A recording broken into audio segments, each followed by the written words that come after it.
ಓಂ ನಮಃ ಶಿವಾಯ.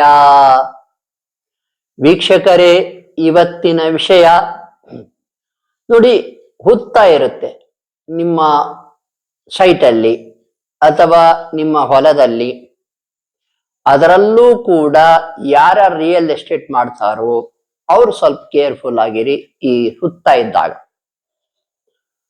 ನೋಡಿ, ಹುತ್ತ ಇದ್ದು ಅದರಲ್ಲಿ ದೈವನಾಗ ಸಂಚಾರ ಇದ್ರೆ, ಆ ಹುತ್ತದ ಬಳಿ ಅಥವಾ ಹುತ್ತದಲ್ಲಿ ದೈವನಾಗ ವಾಸ ಆಗಿದ್ರೆ ಅದು ತುಂಬಾ ಅಪಾಯಕಾರಿ ವಿಷಯ, ತುಂಬಾ ತೊಂದರೆ ಕೊಡ್ತದೆ. ನೀವು ಆ ಹುತ್ತವನ್ನ ಡಿಸ್ಟರ್ಬ್ ಮಾಡಿದ್ರೆ, ಆ ಹುತ್ತವನ್ನು ತೆಗೆದಾಕಿದ್ರೆ. ಮೊನ್ನೆ ತಾನೇ ಈಗ ಹಿಂದಿನ ವಾರ ಒಬ್ಬ ಕ್ಲೈಂಟ್ ಫೋನ್ ಮಾಡಿದ್ರು. ಮನೆಯ ಜಾಗದಲ್ಲಿ ಏನು ಸೈಟ್ ಅಲ್ಲಿ ದೊಡ್ಡ ಹುತ್ತ ಇತ್ತು, ಅನ್ ತೆಗೆದು ಬಿಟ್ವಿ, ಮನೆ ಕಟ್ಬಿಟ್ವಿ, ಮನೇಲಿ ಯಾರು ನೆಮ್ಮದಿಯಾಗಿಲ್ಲ ಅಂತ ಹೇಳಿದ್ರು. ನೋಡಿ, ಈ ಎಲ್ಲಾ ತೊಂದರೆಗಳನ್ನ ಈ ಒಂದು ಅಲ್ಲಿ ಅಕಸ್ಮಾತ್ ದೈವನಾಗ ಸಂಚಾರ ಇದ್ರೆ ಅದು ಶಾಪವಾಗಿ ಪರಿವರ್ತಿತ ಆಗ್ಬಿಡುತ್ತೆ. ಅದರ ಕೋಪ ನಿವಾರಿಸೋದು ಅಷ್ಟು ಸುಲಭವಲ್ಲ. ನೋಡಿ, ಸರ್ಪ ಶಾಪ, ಸರ್ಪ ಕೋಪ, ಕಾಳ ಸರ್ಪ ದೋಷಗಳು, ಇವೆಲ್ಲವನ್ನು ನಾವು ನಿವಾರಿಸೋದು ಅಷ್ಟು ಸುಲಭವಲ್ಲ.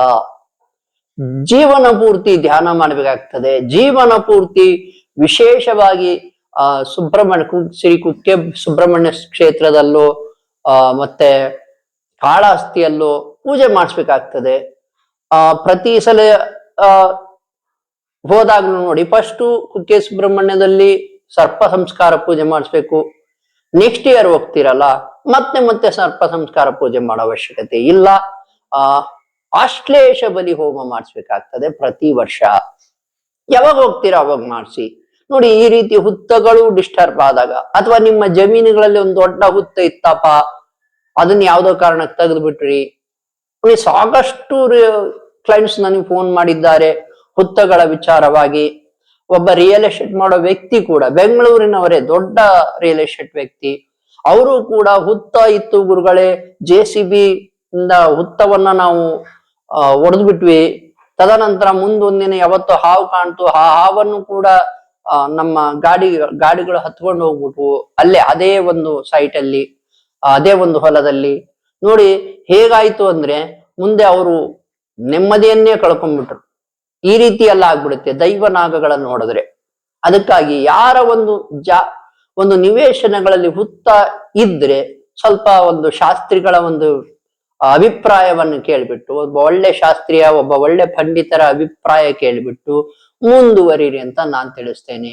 ಹೊಲದಲ್ಲಿ ಇದ್ರೆ ಅಕಸ್ಮಾತ್ ನೋಡಿ, ಅದನ್ನು ಬಿಟ್ಟು ನೀವು ಉಳುಮೆ ಮಾಡಕ್ಕಾದ್ರೆ ತುಂಬಾ ಒಳ್ಳೇದು.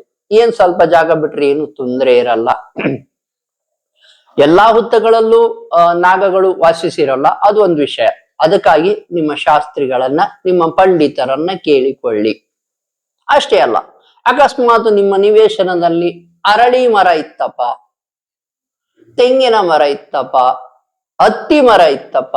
ನೋಡಿ, ಅರಳಿ ಮರ ಗುರುವಿನ ವಾಸಸ್ಥಾನವಾಗಿರುತ್ತೆ, ಅಶ್ವತ್ಥ ವೃಕ್ಷ ಅಂತ ಕರಿತೀವಲ್ಲ ಹಾಗೆ. ಔದುಂಬರ ಅಂದ್ರೆ ಹತ್ತಿ ಮರ ಅಂತ ಏನ್ ಕರಿತೇವೆ. ಇವೆಲ್ಲ ಇದ್ರೂ ಕೂಡ ಅವನ್ನ ನೀವು ತೆಗಿತೀರಿ, ಕಟ್ ಮಾಡ್ತೀರಿ ಅಂದ್ರೂ ಕೂಡ ಅದು ಕೂಡ ಸ್ವಲ್ಪ ತೊಂದರೆಯನ್ನ ಕೊಡಬಹುದು.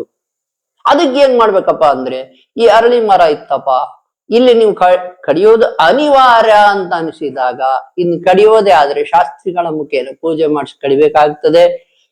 ಈ ಒಂದು ಮರದ ಬದಲಿಗೆ ನಿಮ್ ಹೊಲ ಜಮೀನು ಎಲ್ಲಾದ್ರೂ ಇದ್ರೆ ಒಂದರ ಬದಲು 3 ಅರಳಿ ಮರಗಳನ್ನ ನೆಡ್ಬೇಕಾಗ್ತದೆ. ಆ ರೀತಿ ಮಾಡೋದ್ರಿಂದ ಈ ಅರಳಿ ಸಸಿಗಳನ್ನ ನೆಟ್ಟು ಬಿಡಿ, ಅವು ಬೆಳೆದಂತೆಲ್ಲ ನಿಮಗೆ ಒಳ್ಳೇದಾಗ್ತದೆ. ಹಾಗೆಯೇ ನೋಡಿ, ಹತ್ತಿ ಮರ ಇತ್ತಂದ್ರೆ ಅದ್ರ ಬದಲು ಕೂಡ 2-3 ಸಸಿಗಳನ್ನ ನಿಮ್ಮ ಹೊಲಗಳಲ್ಲಿ ನೆಟ್ಟು ಬಿಡಿ. ತೆಂಗಿನ ಮರ ಇತ್ತಂದ್ರೆ 2 ತೆಂಗಿನ ಸಸಿಗಳನ್ನ ನಿಮ್ಮ ಹೊಲಗಳಲ್ಲಿ ನೆಟ್ಬಿಡಿ, ಜಮೀನುಗಳಲ್ಲಿ ಜಾಗ ಇದ್ರೆ. ಇಷ್ಟು ಮಾಡಿ ತೊಂದರೆ ಬರದಂತೆ ನೋಡ್ಕೊಳ್ಳದೆ ತುಂಬಾ ಒಳ್ಳೆಯದು. ನೋಡಿ, ನನಗೆ ಕ್ಲೈಂಟ್ ಕಾಲ್ ಮಾಡಿದ್ರಲ್ಲ, ಇವತ್ತಿನಿಗೂ ಕೂಡ ಆ ಹುತ್ತದ ಒಂದು ಜಾಗ, ತುಂಬಾ ದೊಡ್ಡ ಹುತ್ತ ಇತ್ತು, ಆ ಹುತ್ತವನ್ನು ಒಡೆದಾಕಿ ಮನೆ ಕಟ್ಟಿದ್ರು, ತುಂಬಾ ತೊಂದರೆಗೊಳಪಟ್ಟಿದ್ದಾರೆ, ನೆಮ್ಮದಿಗಾಗಿ ತಡ್ಕಾಡ್ತಾ ಇದ್ದಾರೆ. ಸಾಕಷ್ಟು ಶಾಸ್ತ್ರಿಗಳ ಹತ್ರ ಹೋದ್ರು, ಸಾಕಷ್ಟು ಪೂಜೆಗಳನ್ನು ಮಾಡಿಸಿದ್ರು, ಹೋಮಗಳನ್ನೇ ಮಾಡಿಸ್ಬಿಟ್ರು. ನೋಡಿ, ಇದಕ್ಕೆ ವಿಶೇಷವಾಗಿ ನಾಗದೇವರ ಮಂತ್ರವನ್ನ ಧ್ಯಾನ ಮಾಡಬೇಕಾಗ್ತದೆ. ಯಾವ ರೀತಿ ಅನ್ನೋದನ್ನ ನೀವು ನನಗೆ ಕರೆ ಮಾಡಿ ನಾನ್ ತಿಳಿಸ್ಕೊಡ್ತೇನೆ. ಆದ್ರೆ ಜೀವನ ಪೂರ್ತಿ ಮಾಡಬೇಕಾಗ್ತದೆ, ಅದು ತುಂಬಾ ಇಂಪಾರ್ಟೆಂಟ್ ವಿಷಯ. ತಗ್ಗುತ್ತಾ ಹೋಗುತ್ತೆ, ಆ ಏನು ನಾಗದೋಷ ಇದೆ ಅದು ತಗ್ಗುತ್ತಾ ಹೋಗುತ್ತದೆ. ತಗ್ಗುತ್ತಾ ಹೋದಂತೆಲ್ಲ ನಿಮಗೆ ಬದುಕಿನ ದಾರಿ ತಂತಾನೆ ಓಪನ್ ಆಗ್ತದೆ. ಈ ಎಲ್ಲಾ ವಿಷಯಗಳನ್ನ ಗಮನದಲ್ಲಿ ಇಟ್ಕೊಳ್ಳಿ ವೀಕ್ಷಕರೇ. ಇದು ತುಂಬಾ ಸಣ್ಣ ವಿಷಯ ಅಂತ ನಿಮ್ಗೆ ಯಾರಿಗಾದ್ರೂ ಅನ್ಸ್ಬೋದು, ಆದ್ರೆ ಬದುಕಿನಲ್ಲಿ ತುಂಬಾ ಏರುಪೇರುಗಳನ್ನ ಸೃಷ್ಟಿ ಮಾಡ್ಬಿಡ್ತದೆ. ಮನೆ ಇಡೀ ಕುಟುಂಬವೇ ತೊಂದರೆಗೆ ಒಳಪಟ್ಬಿಡ್ತದೆ. ಇದನ್ನೆಲ್ಲ ಸ್ವಲ್ಪ ನೋಡ್ಕೋಬೇಕಾಗಿ ವಿನಂತಿ. ವೀಕ್ಷಕರೇ, ನಮ್ಮ ಜ್ಯೋತಿಷ್ಯ ಜೈ ಹೋ ಯೂಟ್ಯೂಬ್ ಚಾನೆಲ್ಗೆ ತುಂಬಾ ಅಭಿಮಾನ ತೋರಿಸಿದ್ದೀರಾ, ಎಲ್ಲರಿಗೂ ಧನ್ಯವಾದಗಳು. ಯಾರಿಗಾದ್ರೂ ವಾಮಾಚಾರ, ಮಾಟ ಮಂತ್ರ, ದುಷ್ಟಶಕ್ತಿ ಪ್ರಯೋಗ ಆಗಿದ್ರೆ ನಮಗೆ ಕರೆ ಮಾಡಿ. ಏನಾದ್ರೂ ಜಾತಕ ರೀತ್ಯ ತೊಂದರೆ ಇದ್ರೂ ಕರೆ ಮಾಡಿ, ನಾವು ಸಲಹೆ ನೀಡ್ತೇವೆ. ಅದ್ರ ಮುಖಾನ ನೀವು ನಿಮ್ಮ ತೊಂದರೆಯನ್ನ ಪರಿಹಾರ ಮಾಡ್ಕೋಬಹುದು ಅಂತ ಹೇಳ್ತಾ ಈ ವಿಡಿಯೋನ ಮುಗಿಸ್ತೇನೆ. ಶುಭವಾಗಲಿ.